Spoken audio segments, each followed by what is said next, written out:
با سلام و وقت بخیر. زهرا مهدوی هستم، مدرس طراحی سنتی و تذهیب و یا بهتر بگم زرنگاری. حدود 9 ساله که این رشته رو به صورت حرفه‌ای دنبال میکنم. توی دوره کارشناسی و کارشناسی ارشد با عنوان هنر ایرانی یا نقاشی ایرانی توی دانشگاه تربیت مدرس تونستم این دوره رو بگذرونم و الان در خدمت شما هستم.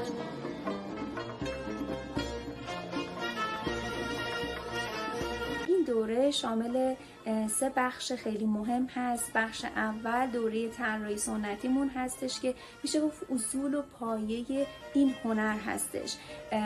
بخش دوممون مراحل اجرایی کار هست و بخش سوم بخش حلکاری یا زرنگاره هست که به صورت هدیه تقدیم هنرجویان قرار بشه.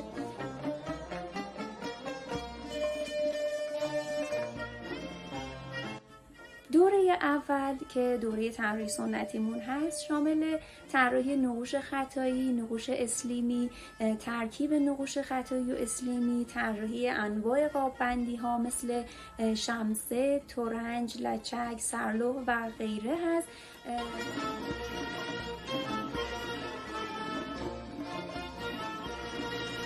و دوره دوممون مراحل اجرایی این نقوش رو قراره با هم داشته باشیم، مثل مراحل رنگسازی، پرس با نشاسته، رنگگذاری، دورگیری، پرداز و غیره.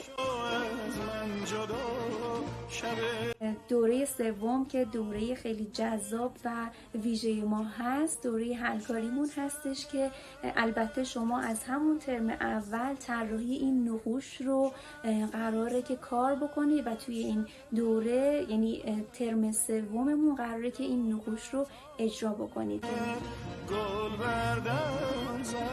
همونطور که اشاره کردم توی این دوره تمام سعی من بر این بوده که مطالب در عین سادگی به صورت حرفه‌ای و اصولی پیش بره و شما بدون ترس و نگرانی به صورت دست آزاد بتونید روی هر متریال و هر فضایی که نیاز هست طراحی بکنید و لذت طراحی سنتی و اجرای تذهیب رو ببرید.